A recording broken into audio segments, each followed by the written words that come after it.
சங்கத்தமிழ் தந்த தங்க தமிழ் மொழியில் எனது உரையை தொடங்குகிறேன்.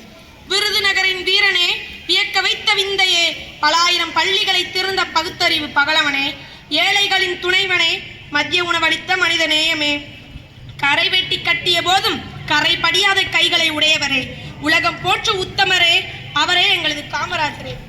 காமராஜர் அவர்கள் 1903ஆம் ஆண்டு ஜூலை 15ஆம் தேதி விருதுநகரில் பிறந்தார்.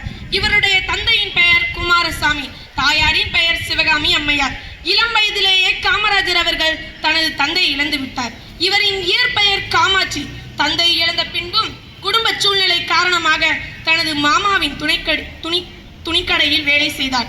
செய்தித்தாள்களை படிப்பதும் தலைவர்கள் சொற்பொழிவை கேட்டும் அரசியல் அறிவையும் நாட்டுப்பற்றையும் வளர்த்து கொண்டார். விடுதலை வீரர் திரு சத்தியமூர்த்தியின் வாரிசாக சிறந்து விளங்கியவர் காமராஜர். ஒத்துழையாமை இயக்கம், அந்நிய துணி எரிப்பு, சட்ட மறுப்பு இயக்கம் முதலிய போராட்டங்களில் ஈடுபட்டு 9 ஆண்டுகள் சிறையில் இருந்தார். தமிழகத்தின் முதல்வராக 1954இல் பொறுப்பேற்றார்.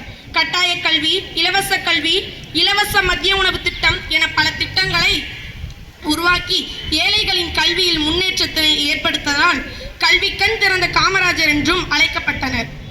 நீர்ப்பாசன திட்டங்கள், அணைக்கட்டுகள், மின்சாரத்துறை சாதனங்கள், நெய்வேலி பழுப்பு நிலக்கரி, சுரங்க நிறுவனம், தொழில் வளர்ச்சி என காமராஜரின் ஆட்சி அசத்தல் திட்டங்களால் வளமானது நாடு.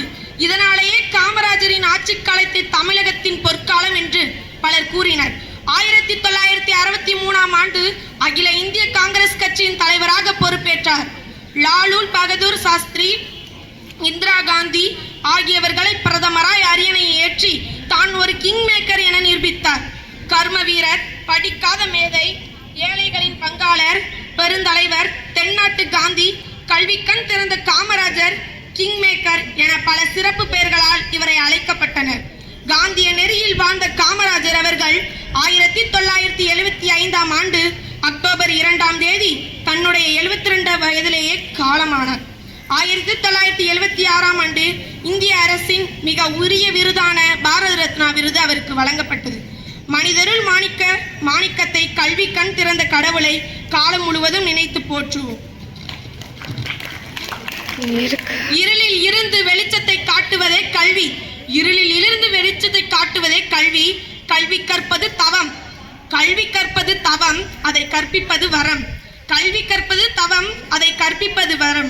யார் கைவிட்டாலும் நீ கற்ற கல்வி உன்னை கைவிடாது என்று கூறி விடைபெறுகிறேன். நன்றி.